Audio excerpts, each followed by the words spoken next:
while South African citizens are suffering. Like my country people, fellow South Africans, we are at war and there's no neutral ground. We are at war with the system. Now, in this particular video, they call it internalization policy. And I want to just make it clear here that we are not fighting anyone, but we are fighting the system. Asilwi namuntu, silwa ne system. And with that being said, after watching a lot of videos by Honorable Ashley Sauls, I want to say we need to give him his flowers. The passion when he's representing us in Parliament is out of this world. The spirit of patriotism, that comes out of him, it's spreading like a wildfire. And that is what I expect most of us to catch and understand, that caring for your country, loving your country, and standing for what is right does not equate to xenophobia. Because we need to ask ourselves, where does the word xenophobia comes from in the first place? What is internalization for?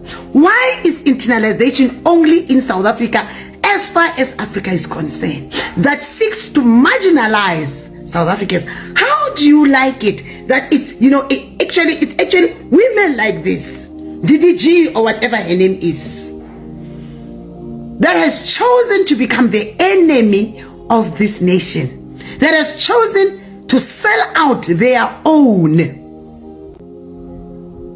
I was looking at this video and I thought it's so painful to see women in such positions. Instead of empowering their own, they are selling out.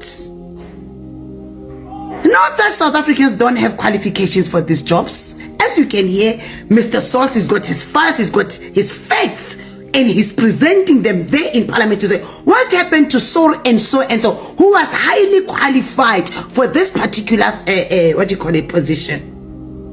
And guess what? Because of the system, they are following the instructions, because for as long as they are fine, their family members are okay, and they don't bother about anyone else. How painful can this be? How painful can it be? Then they go and take foreigners which don't even have skills that South Africans don't have, and guess what the foreigners are doing? They are bringing in their own, because that's how it works. There is a simple life principle. What happened to us looking out for each other? Don't we say that charity begins at home? What happened to the spirit when we grew up during the struggles, when we used to say an injury to one is an injury to all? What stops us from having the same spirit, that same passion of patriotism that Mr. Ashley Sauls have? Especially knowing what we know about our country, about our households, about our communities, about our people that are marginalized, hungry, hope of purpose, hope void of purpose. No hope, void of hope. How many households jobs are given out to people that actually, some of them, I don't even know if they've got papers to be in South Africa? Why are we disadvantaging our own? This woman, as I was looking at her, I just thought, there we go. She reminds me so much of people like Kumbuzo Chaven, from the office of the presidency, the minister in the presidency. How do you sell out your own for silver and gold? How do you expect history to remember you? That you made a difference or you made matters worse? That is why I will always say we are at war and there is no neutral ground. You cannot be here nor there. You need to choose what you stand for and stand boldly for what you believe, because it's nothing but common sense. It is the truth. There's nothing that beats the fact that charity begins at home. You start with your own first. You make sure that South Africans comes first. They are a priority in South Africa. Then everyone else must follow. These people are taking the same principle where you put in them. They overlook your people. They suppress and oppress your people. They go and take each other from home. Why? Why are we like this? Why? That is why I'm going to remind you that for as long as the wicked ruleth, the people are going to perish. South Africans will mourn. South Africans will go hungry. That's what we mean. The ANC-led government, coupled with the GNU, Government of National Unity. Unity for what? Unity that benefits who? Unity that continues to suppress and oppress the oppressed. This is insane. It's heartbreaking. And such women must be exposed. There's another one where is a colored woman who is overlooking a colored population. Whereas the law states clearly that they must start here. They must make sure that those skills, they cannot find them within South African borders. But no, they're doing the opposite. Why are people so selfish and self-centered? Why are we aiding the globalists? Why are we aiding the agenda of the one world order against this beautiful nation, South Africa? So I just came here to say, big up to, Honorable Ashley Sauls, that you are an asset, you are a gift from God. More than anything, the fact that you love God, wow. That's why you are passionate about humanity. That is why you understand the difference between wrong and right. That's why we are not easily convinced that what we are doing is xenophobic. It is not xenophobic. It is a simple life principles that charity begins at home. Let us look out for each other. Let us make sure that we empower each other. Let us make sure that we rise up where we see that this is wrong, and we are not afraid to rise up and speak out against injustice, against the people of this South Africa, of this country, this beautiful nation. I love you, Mzansi. I believe in your future. Your future is bright. Thank you so much, Ashley Sauls. We are watching you. May God bless you and He may protect you as you continue to stand up for what is right for South Africans. Mother of the nation, Queen Lebumkize. Shalom, shalom, Mzansi. Africa, is everything okay over there? I told you guys time like this will come. You guys think I'm joking. I told you pray for things not to escalate, because other African countries will start treating some black South Africans the same. People think I'm joking. Now, even their president made a speech a few days ago and how to say the same thing I've been saying. Yeah, let's watch the video.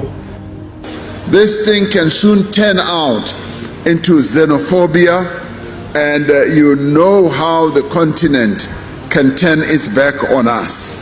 True. We rely on this continent of 1.3 billion people for our business, for our livelihoods, for our imports, and so therefore, as we deal with the immediate problems, exactly what let us be wise, let us not be violent, and let us make sure that we remember we are a country of diverse people.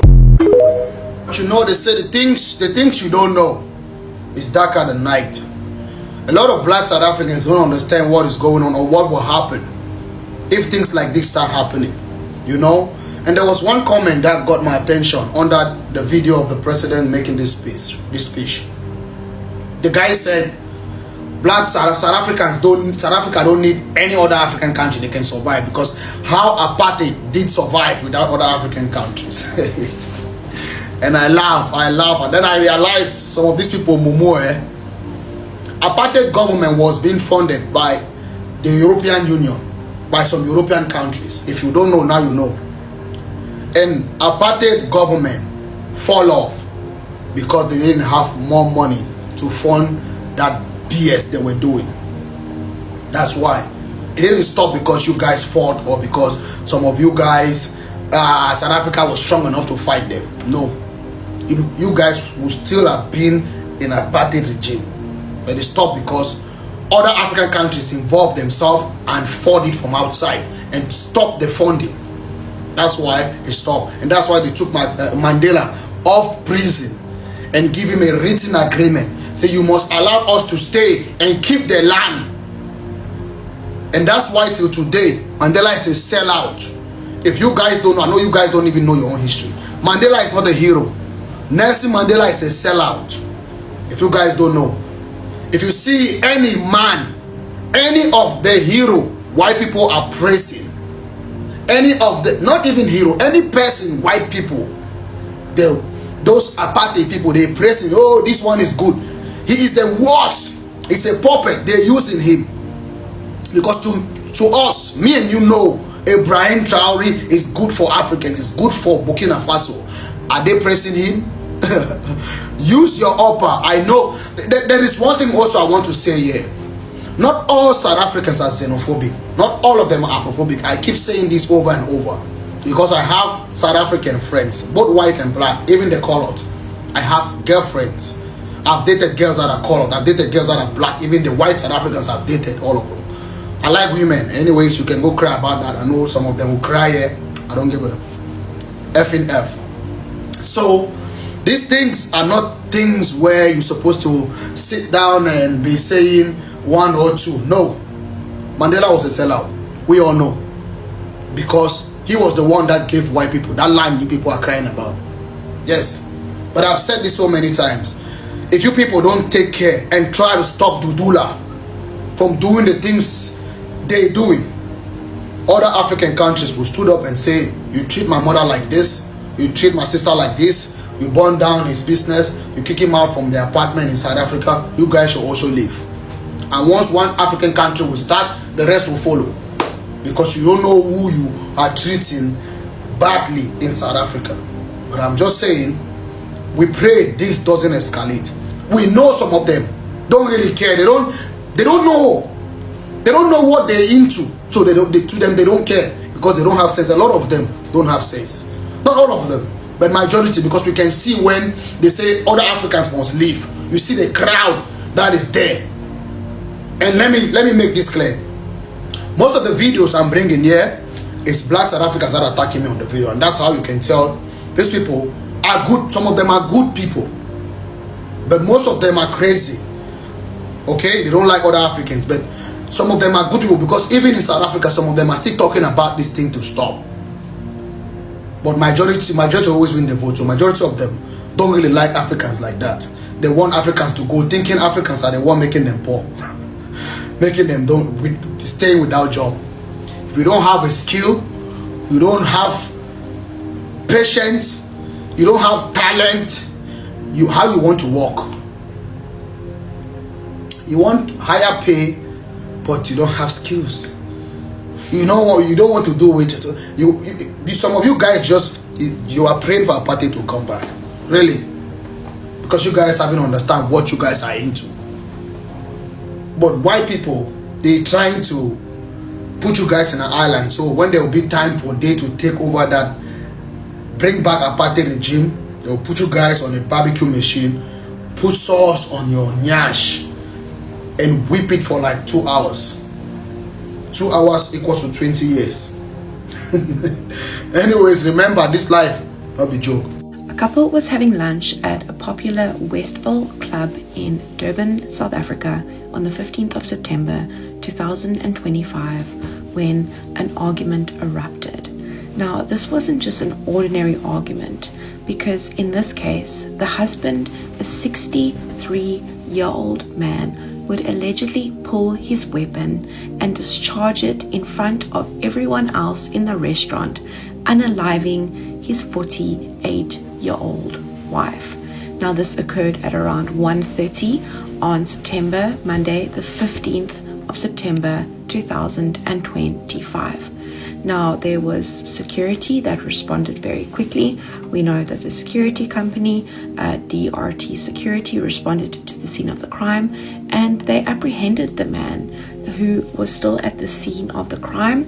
We know that the 48-year-old woman, she was declared dead when paramedics arrived, And this is just another tragic escalation of domestic violence and GBV that is occurring in South Africa.